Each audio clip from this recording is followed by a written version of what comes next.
Even though there were still huge inequalities. What inequalities are we talking about precisely? Talking about wages, access to positions of power. The wage gap has nothing to do. The wage gap has nothing to do with prejudice, or virtually nothing to do with it. Single men and women in their 20s. In fact, there's a wage advantage for single women in their 20s. So if there's any gap at all with regards to wages, it's a gap between people and mothers. Most of the data in all of the countries, come up to that conclusion that a woman who has the same position as a man. Women and men who do the same job, the women end up getting paid less? Yes. And you control for everything else? No, sorry, the data's wrong. There's at least 16 reasons why men get paid more than women. Men work longer hours. If you work 10% longer hours, you make 40% more money. Okay, men work in more dangerous positions. So there's a wage advantage for working in more dangerous positions.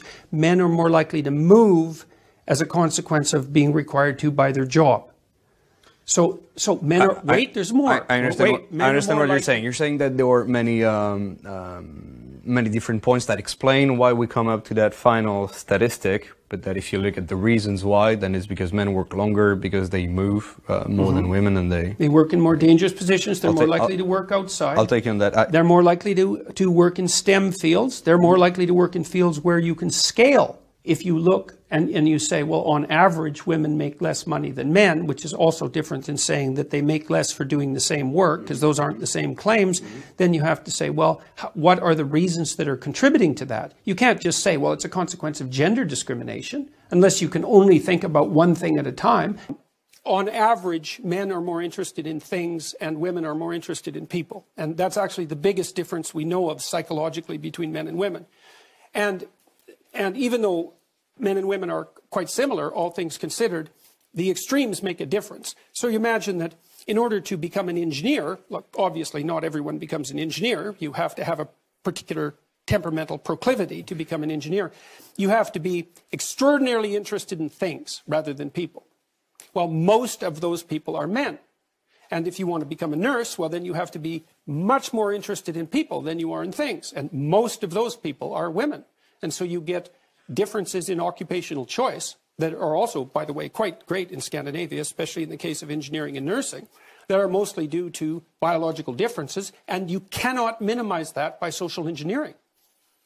So, and it's not a bad thing. Like, look, one of the things you want to ask yourself is that what is the purpose of setting up a society that offers maximal equality of opportunity? And one of the answers is that you maximize people's free choice. And if you maximize free choice, then you also maximize differences in choice between people. And so you can't have both of those. But of course it will have differences in choice, of course, because we are human beings. But I can't see why it differs between me and Skavlan, for instance. But of course it differs in biological things, but not in choices, because I think more how we raise them, how we live, education, sort of culture, attitudes form a human being, whether or not they are a girl or a boy when they grow up. Mm-hmm. And if I raise my daughter to become a leader, to be self-confident, to have a high education, for instance, I think she will have a good platform to become a civil engineer, to become a CEO of a company, or to become a nurse. Well, that is what people who think that the differences between people who are primarily culturally constructed believe, but it's not what the evidence suggests. Okay, we don't agree on that. But violence often pops up in your work as something you think drives things. That I think you've said in relations between men are regulated by a background threat of force, and in a sense that's why men have difficulty with women. Is it really? No, so? That's why men have difficulty with women who are completely out of control. But who should control women? Well, other women themselves, men, society, just like everyone is controlled. I mean, you're controlled by society, I'm controlled by society, and thank God for that. I mean, it's funny. I mean, you described yourself as a liberal earlier, and I think a liberal doesn't think that a society controls women or men. Well, let's say regulates. I'm a psychologist as well. But what is an out of control woman? What is this creature? How do we know when we met one? Well, I'm sure that you've met women in your life that acted towards you in a bullying and detestable manner, it's very difficult for women to cope with that because they don't have any real recourse. And female bullying can be unbelievably vicious, and usually that takes the shape of reputation destruction, innuendo, and gossip. It's well documented. It's very difficult to defend. No, men do it too, but men no. But sorry, the patterns, disproportionately women, in your view, or not? Sorry. Yes, disproportionately women. That's what the data indicate. I mean, if men Where are is the data on innuendo and gossip? Well, it's among antisocial behavior among adolescents. It's a well-documented field. So, because people look at aggressive and antisocial behavior in women and in men. And in women, it tends to take the expression of innuendo, gossip, and reputation destruction. And in men, it tends to take the form of outright physical aggression. There's a whole literature on that. It's not a surprise to anyone. This has been known for 30 years. I mean, the rates of antisocial... I think the idea of the female gossip probably predates 30 years. Well, it does. By a long time, but that doesn't... doesn't make it gospel, but really, people does it? No, it doesn't. But people have looked at how women express... Look, women have to express aggression somehow unless you're willing to say that they're not aggressive. They tend not to do it physically, not to the degree men do, so they use other channels. And what other channels are there other than physical aggression if you're going to be aggressive? Well, you go after people verbally. You go after them with innuendo and gossip and reputation destruction. And that's how it works. And just to be clear, that you think that's predominantly a female modus operandi? It isn't that I think that. Well, I'm it's that the clinical literature indicates that. It isn't that I think it. Well, I'm not interviewing the clinical literature. I'm interviewing you. What do you think? Well, I'm a psychologist and a scientist, You're and a I tend to base my opinions on what I've read in the broad, relevant clinical literature. I'm not making this stuff up. I studied antisocial behavior for like 15 years. I'm actually quite an expert on it. You accept this oppression narrative without question. You know, 120 I years don't. ago... I don't accept anything without question. I'm just telling you a fact. That's not a fact. Yes, it is. No, it's not. Women were expected to stay home and take care of the kids and cook a meal. That's Women didn't have reliable birth control until 1960. You know, don't you think that played a role? Don't you think the fact that they didn't have reliable care for Are you their blaming menstrual women cycles, for not being allowed to lead countries, to lead nations? Because they didn't They were allowed to lead nations. There were queens in many countries. I think you have no idea how much this oppression narrative has saturated your thinking. There's not a secular humanist organization or country on the planet that has ever produced as a good thing, an intentional good thing, rapists and murderers. So, well, that's highly debatable. That's highly debatable. Actually, I mean, one it's of the things absolutely true because there's never been a secular humanist government on the planet. I don't know. I think the Soviets were pretty secular. No, humanists.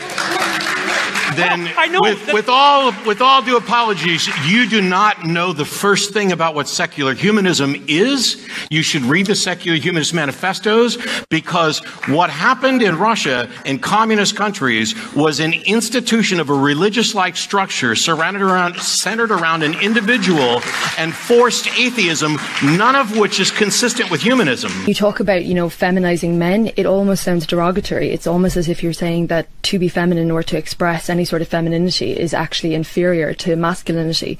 And I think that is a huge problem even within the language that we use. When you say, don't be such a girl, don't be such a pussy, the greatest insults that men can give each other tend to have feminine origins, like, as I said, pussy or faggot, or anything like that. And I think, again, that speaks to a very systematic inequality between the genders. And you attributed the rates of mental illness among men to their inability to express, say, sentimental emotions. And I don't think there's a shred of clinical evidence to support that stance. Sorry. No. Well, I don't think there's a shred of evidence to support that stance. The kind of violence, for example, that Lawrence is discussing is a consequence of competitive violence among young men. I think there is some evidence that men find it difficult to talk about things, and that and they also ways find in which you can help young out. men to talk about things. And that's the evidence for the differential rates of mental health and suffering? I also don't think when you're talking about things being so innate, Judith Butler would have said that, gender is a construct, that gender is a performance. Mm-hmm. Well, Judith Butler doesn't know what she's talking about in the least, so I don't accept that. That's interesting, but she's no scientist, she doesn't know the psychological if you look at someone like Cordelia... But also that, I'm not a fan of the idea that the most fundamental orientation that a person is likely to have in their life is career. I don't believe that's true for most people. I certainly don't believe it's true for most women. And I think the evidence supports that claim quite straightforwardly. So, however, it is the only thing that you get paid for under capitalism. Right? Man, live. But that's How can true. you say something like that? Paid, it's so cliched. Well, it's so painful to hear that. It may be cliche, but it nonetheless is true, right? Look, Women do more, it's not much capitalism. more. Well, for God's sake. It is. No, it isn't. You have to invest into a child for 18 years before they have any economic utility. It's a consequence of delayed economic utility. We don't know how to monetize it. It's not a consequence of capitalism. It's a consequence of the fact that human beings have an 18-year dependency. How do you monetize that, even in principle? Well, we don't know. Well, we actually have a quote of you about your opinion on gay marriage and regarding gay marriage in Australia, and you've said, quote, "I would be against it if it was backed by cultural Marxists because it isn't clear to me whether it will satisfy the ever-increasing demand for an assault on traditional modes of being." But don't you think that opposing gay marriage just because it was it's also in the agenda, as you say, of cultural Marxists is problematic, and it's kind of against your principles as a principally liberal person? I said if, right? So if you read the quote again, that's what it started with. The fundamental news that's important about what I'm doing isn't the political element. And the people who talk to me don't talk politically. They say they've watched my lectures. But part and of it is that I think for a lot of people the kind of personal does become the political. Or the political becomes the personal. Yeah, and I think in terms of the... Yeah, but in this situation, a lot of people are wrong, because primarily what's happening is people are watching my lectures, and as a consequence, their lives are improving dramatically. Oh, I'm sure they are. I'm sure people are have had a huge conversion after, and they're much happier once they've been. It's not a conversion. But what I would like to do is kind of almost...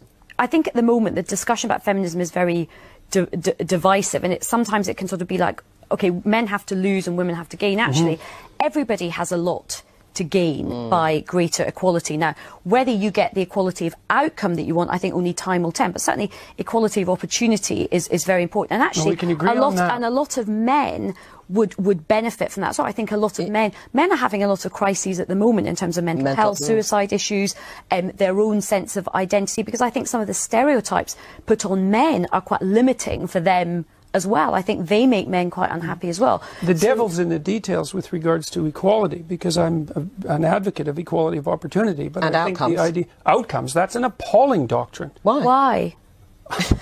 All right. Well, because you have to produce an unbelievably potent bureaucracy to make the ever greater and ever finer distinctions that are necessary to enforce equality of outcome. How many group differences are you going to equalize across?